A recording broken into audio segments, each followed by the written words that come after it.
Les freins à la performance, c'est avant tout les croyances. C'est-à-dire que c'est écouter beaucoup les parasites négatifs autour de soi. Et ce n'est pas assez s'écouter soi-même. C'est-à-dire qu'on a des objectifs. D'abord, l'objectif est-il atteignable ou pas? Et puis, bah, à partir de ce moment-là, il faut savoir isoler tous les parasites qui viennent de l'autre côté. Non, ne va pas, regarde le marché, ceci, cela. Donc, et puis après, il y a aussi pourquoi cet objectif, qu'est-ce que je gagne à, qu'est-ce que je perds à, et quel est le plan d'action qui me permet d'atteindre cet objectif. Donc la performance, elle fait partie, c'est pas simplement physique ou mental, c'est aussi le travail qui est fait en amont, c'est-à-dire la stratégie pour atteindre l'objectif. Comment alimenter sa motivation quand on est entrepreneur? D'abord, est-ce qu'on fait un métier qu'on aime ou pas?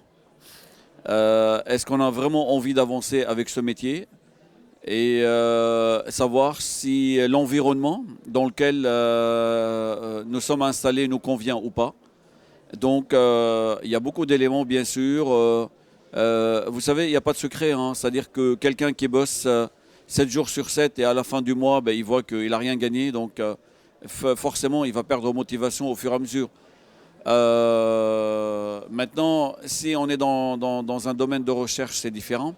Par contre, un entrepreneur, une fois qu'il est entrepreneur, il n'est plus dans la recherche. Donc, il est dans le fait qu'il avance vers un objectif qu'il a dessiné. Et ben, c'est là qu'on maintient la motivation. C'est l'environnement, il joue beaucoup.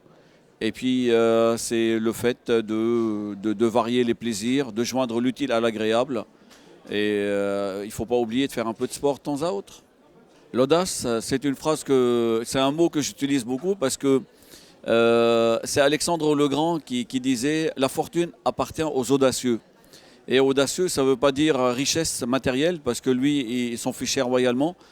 Donc c'est vrai, il vivait dans le luxe total, mais il laissait toujours derrière lui. Donc il prenait beaucoup d'humains, de produits, de matériel qu'il n'utilisait même pas, qui s'en servait même pas. Et donc l'audace pour moi, c'est se dire voilà, je suis capable.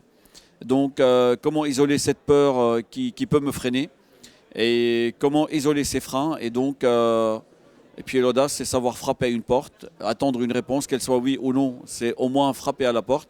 L'audace, c'est savoir croiser quelqu'un, aller le voir, lui donner sa carte. L'audace, c'est aller dire bonjour à quelqu'un qu'on ne connaît pas. L'audace, c'est dans la vie de tous les jours. C'est oser inviter quelqu'un à boire un café ou un verre ou un dîner ou je ne sais pas. Donc l'audace, elle est dans tous les domaines.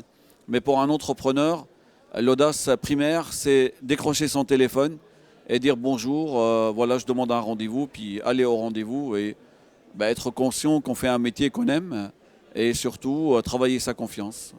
Maintenant, si on n'arrive pas, il n'y a plus qu'à appeler un coach.